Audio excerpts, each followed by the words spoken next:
about an old boy from over in Ainer. Uh-huh. And he had a speech impediment. He kind of tight-tongued. Tight-tongued? Tight-tongued a little bit from Ainer, see. Yeah. So he went in the sporting goods place over here at the beach. Yeah. Wanted a job selling sporting goods. Man told him, said, partner, said, you got a little speech impediment there. I said, I don't know how you do meet in the public and all. Man, he said, I do fine. Said, don't worry about me. I can do this job. He said, well, I tell you what I'm going to do. He said, I'm going to go to lunch, and when I get back, if you sold anything, he said, I'll consider making you a sale. He said, that's fine. Go ahead and do it. Don't worry about things. Man got back after lunch, walked up to him and said, well, how'd you do? He said, while you was gone, I sold $8,932.46 worth of sporting goods. Wow. He said, while I was gone to lunch. He said, that's more than we do a lot of weeks. He said, wasn't nothing to it. He said, well, what all did you sell? He said, I sold a boat, a motor, a trailer, a tackle box, a riding wheel, and 100 crickets.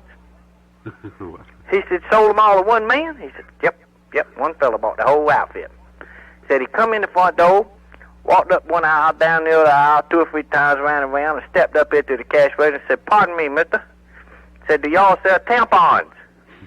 I said, no, we don't, but since you ain't going to be doing nothing the rest of the week, you want to go fishing?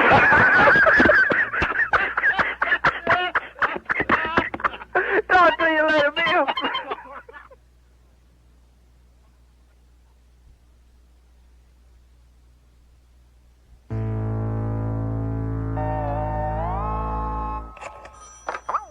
Yes. Oh.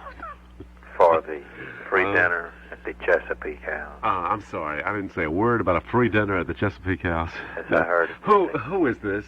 This is, as usual, this is Archibald. Archibald is Holbrook. How do you spell that? It's Arch. Arch, you got your A-R-C-H, eyeball, you got your I-B-A-L-L-S-O, you got your S-H-O-L-E. Holbrook, you got your H-O-L-E-B-R-O-K, you got your Arch. Your eyeball, yes, hole, and then on the end there is your Holbrook. For the free contest, for the free dinner, the Chesapeake House, which I dearly love. Yes. The answer is Blue Peter. Blue Peter is the answer. For the free dinner, Chesapeake House. I'm sorry, I didn't say anything about a contest. You say the answer is what?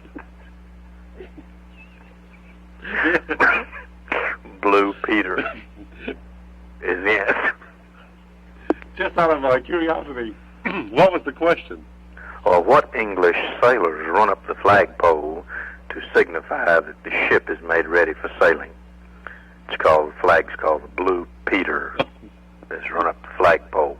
That's a documented truth fact? Absolutely. I would never say a thing like that if it weren't true. And Blue Peter is the name of the flag that is run up the flagpole on any English vessel to signify that it is ready to leave for port. What time do I show up for my free dinner? We don't have a free dinner, I'm sorry. You mean after researching this in depth, I get nothing? I'm sorry you put all the work in the research, but there's no free dinner. I'm sorry, sir. There's no contest. There's no free dinner. Mm-hmm. Why don't you run up this old flagpole?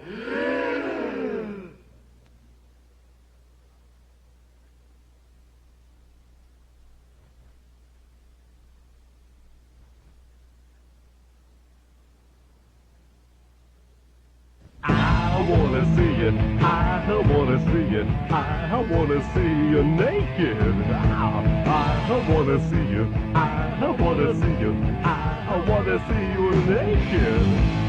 Oh baby, you may think I'm being kinda crude when I say I wanna look at you in the nude. Take off your clothes and stand there and pose. I wanna see you naked.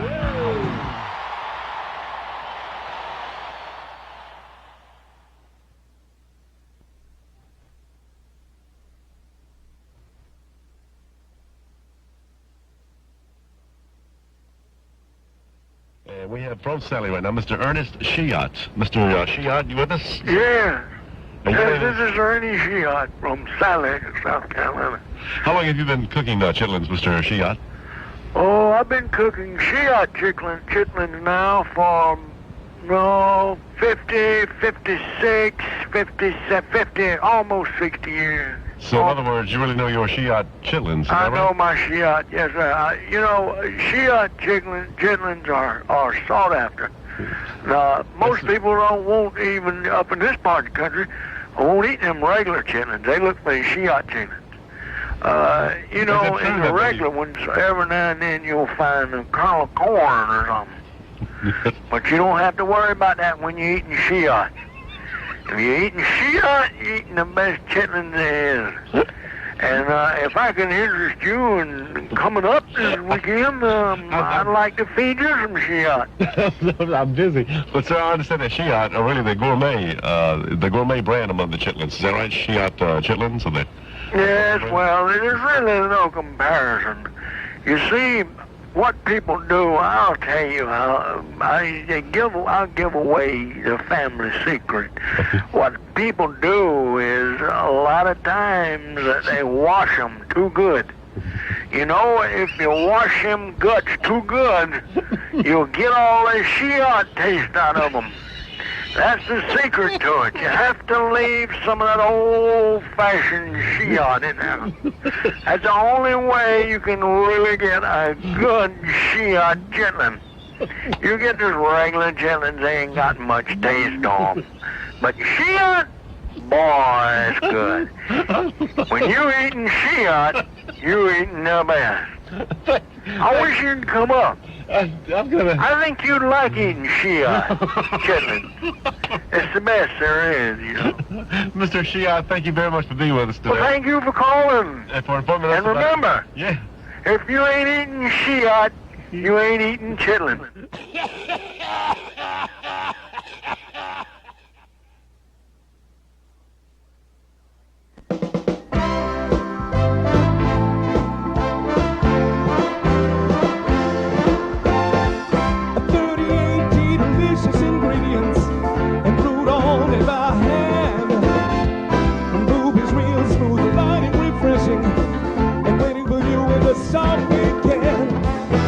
Now we got a beer that'll please you.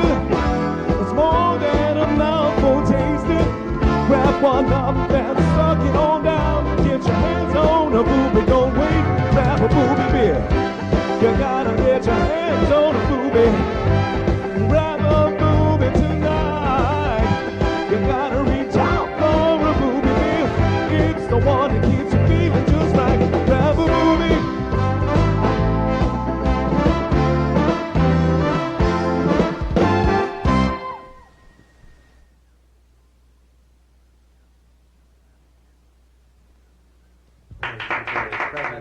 And now, the Starlight Bar and Grill is pleased to announce the return of T. Cowboy Johnson.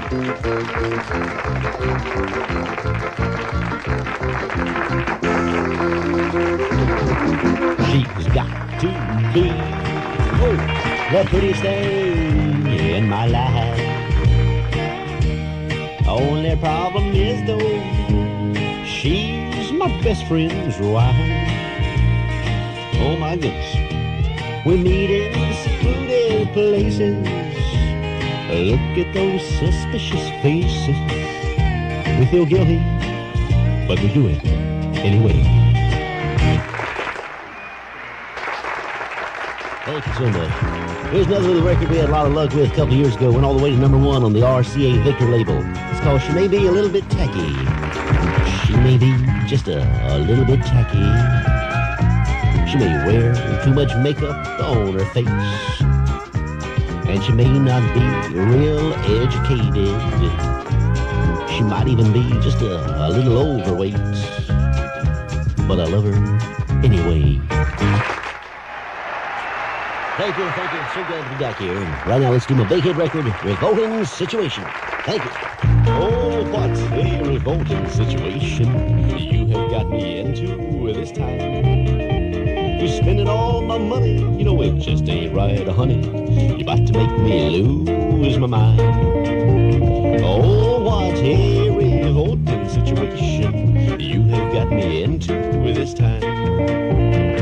Little Tommy on the steel guitar there.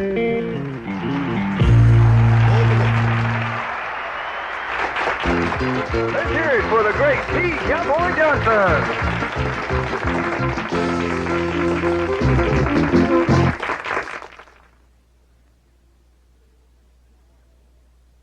Billy Smith. Bill, I got a story I want. It bears repeating.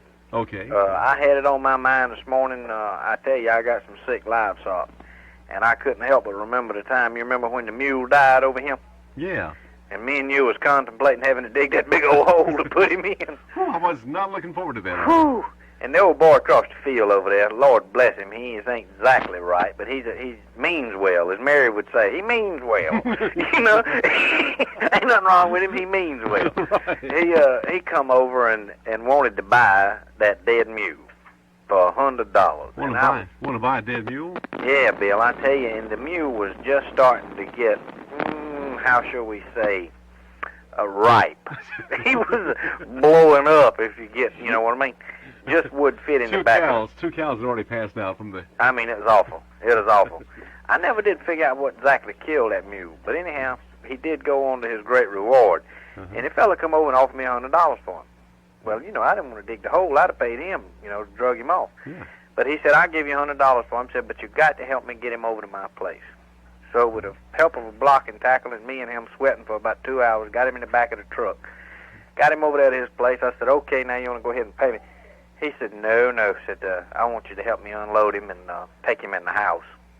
I said, take him So take the dead mule in the house? in the house, Bill. Gee. You know, $100 is $100. So up the steps, across the porch, about had all the hair scraped off of him, you know, getting him across the porch and up them steps. Got him in the little foyer there thing, like, you know, that's what rich people call when you get in the house. Oh, foyer. Foyer, yeah. Not to be confused with fagate. But, so then I says, okay, Bo, enough is enough. You know, how about let's pay up? He says, no, says, we got to take him upstairs. Bill, 2 flights up, big old country house. Got him upstairs, I was winded. He said, now, Mr. R.D. said if we can get him in this one bed in the bathroom over here. I said, won't take him over in the bathroom and flip him over in the tub. Wait a minute, he's going to put a dead mule in his tub? Feet up.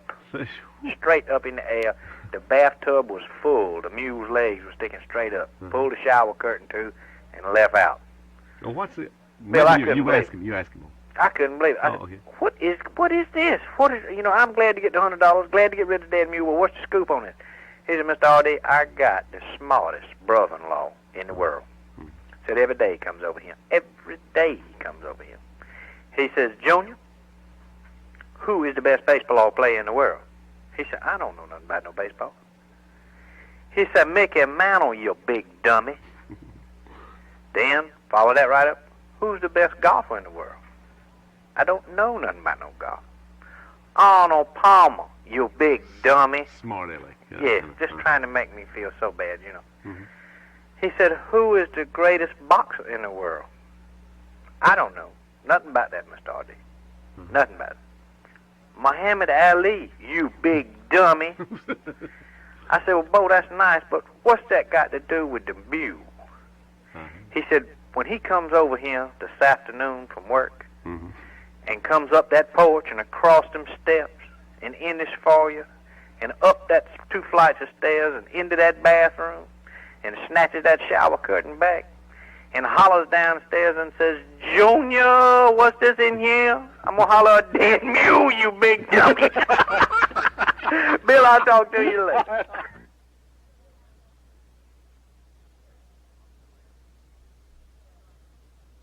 Well, how you been lately? Bill, I've been doing pretty good. I tell you, I was lounging around the house this morning there watching a little daytime TV.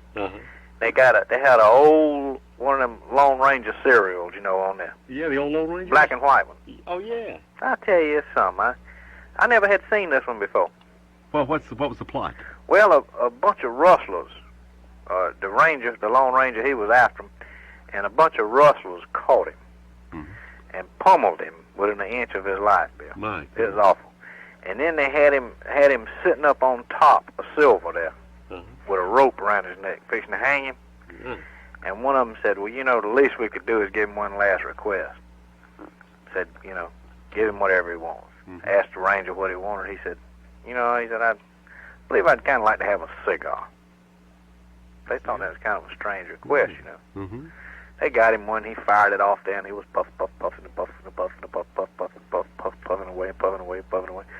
One of them old guys looked at the other ones, you know, Bob Steele, or one of them old-time cowboys. I can't remember. Said, get that cigar away from him. Get away from him quick. Said, show us the world he is sending smoke signals to Tonto. Oh. Said, he'll be here in a minute with help. It's going to be awful. Said, let's hang him right quick. Well, he no sooner got that out of his mouth than Tonto rode up on that big paint horse, you know. Yeah. Uh-huh. Had a horse come along behind him, Bill. Had a chick sitting up on there, a good-looking thing, buck naked. Buck naked? Buck naked. Ain't had on the first stitch. And she's riding behind Tonto. Riding behind Tonto on the horse. Yeah. Lone Ranger looked at him and said, fool. I said, posse, posse. On the Billy Smith Show at WNMB.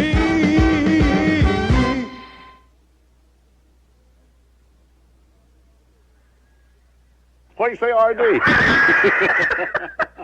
What do you say, Bill? How you doing, Well, buddy? you won't do. Look here, I got two little short things to tell you. First thing happened to me this morning. I was coming out the field, Uh-huh. and I had the mule hitched up, Yeah. and old Blue the dog was sitting up there in the seat side of me. Old Blue. You know Blue, that big blue tick hound I got when we was coming Yeah. out of the field, and I kept reaching over there and cracking the mule on the behind with the whip. Uh-huh. She turned around and looked at me and said, don't be hitting me with that whip. The mule? It hurts. The mule said that? Looked me in my face over her shoulder and said, don't be hitting me with that whip, it hurts. Huh?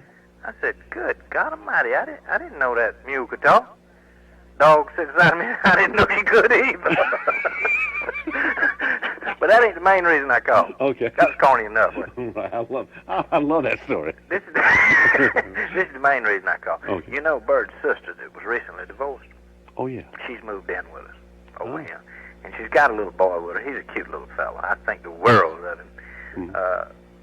The other day, he was walking down the hall there, and he looked in, and his mother was laying in the bed, buck naked. Buck naked, fondling herself all over, and moaning, saying, I need a man. I need a man. It was awful, see? So he walked by 2 or 3 days later, and his mama was in there with a man. Wow. Yeah. He run back to his room and stripped all his clothes off and jumped into bed and started rubbing himself all over, just fondling himself. Said, I need a bicycle. I need a bicycle.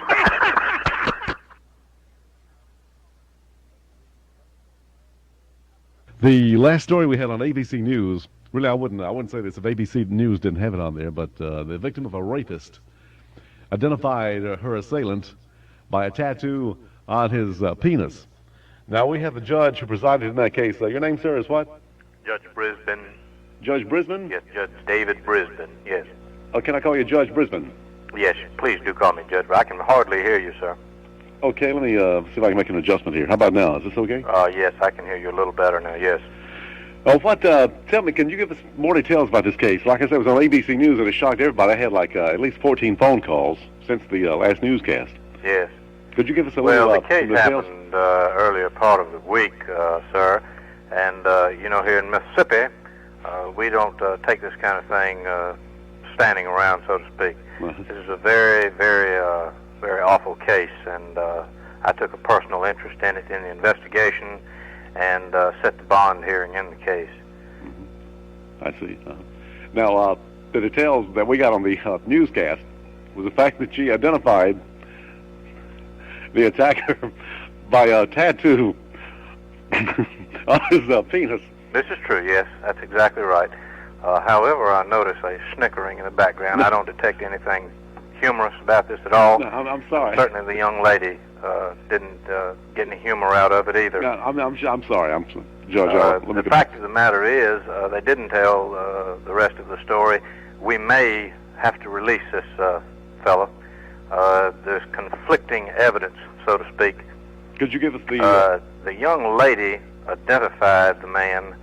She saw him early on in the attack, and she said that the tattoo in the area said Shorty on it, is what it said.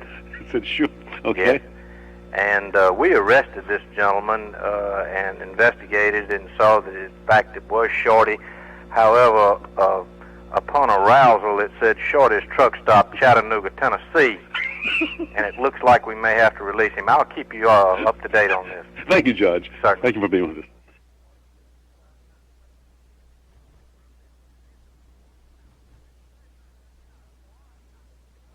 Oh, yeah, I know you. You're a big churchgoer. Big churchgoer anymore. Now, a lot of folks don't realize this because of the way you talk on the radio, but Artie is a kind of religious guy, aren't you? Absolutely, Bill. I don't ever miss. And I usually sit on the pew, over there on the front, around the amen corner. Uh-huh. Where the preacher say something, and 2 or 3 of us, amen, amen. The other night he said, very few people know this. Very few people talking about the Garden of Eden. He says, does anybody here know what Eve wore in the Garden of Eden? I said, yes, preacher, that'd be a fig leaf. She wore a fig leaf. Fig leaf, oh. yeah. He said, well, does anybody know what Adam wore? I said, yes, preacher, he wore a hole in it.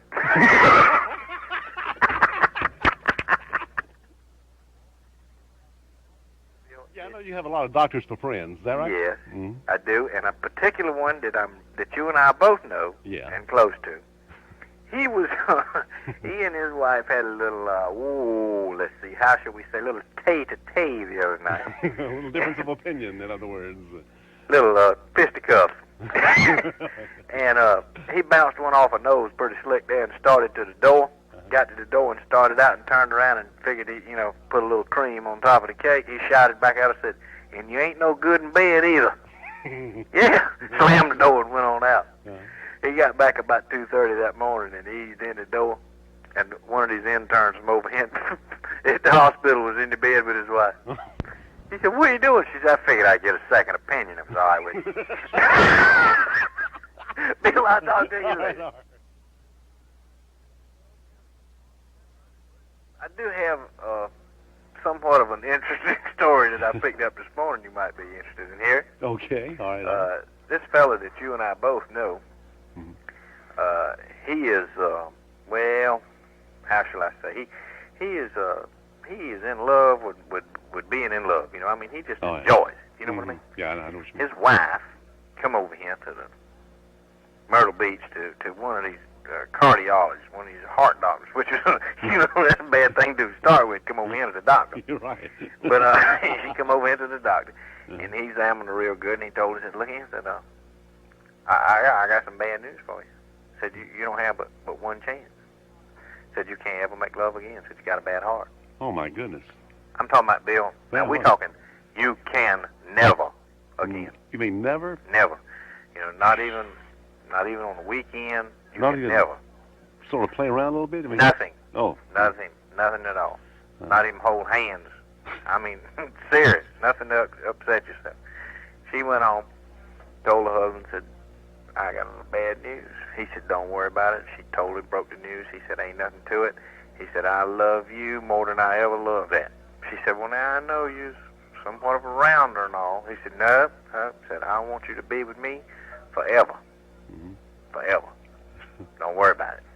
So that night they went to bed, and after Johnny Carson and all, they tuned in. Well, they got to rubbing together there during the night, and sleeping and rolling and turning and tumbling over and on. Mm.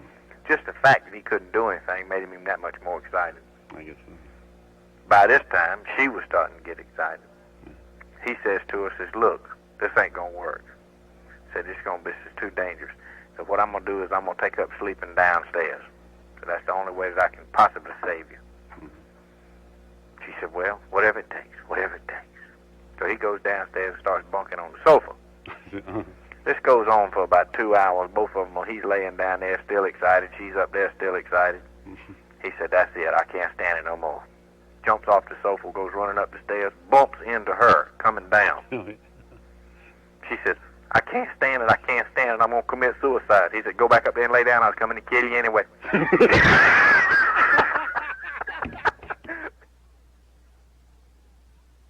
Bill, look here. I had the darndest thing happen. The fellow went over here. There's a big sawmill over here in Sellers, South Carolina. Yeah. Sellers. Tillman Lumber Company. Name of it. Uh-huh. Fellow was telling me that runs that place said he had the strangest thing happen the other day. Said a blind man come in and wanted to go to work for him. Well, that's kind of dangerous around a sawmill. A blind man in a sawmill? Yeah, it's kind of dangerous, and he really didn't want to hire him. Well, what he said was the guy wanted the job grading lumber. Mm-hmm. He said, I can feel it and tell it how smooth it is and everything. He said, and I can smell it and tell what kind it is. Oh, Yeah. How about that? Yeah. He said, so I need a job. So the man said, well, let me put you to a test. So he brought in about 10 boards, and the old guy went running right through them and said, hickory, pine, pecan, maple, walnut. Just run right through them, see? Right away, huh? I mean, just from the smell smell them, of and that it. was it. Yeah. Tell you exactly what it was. Uh-huh.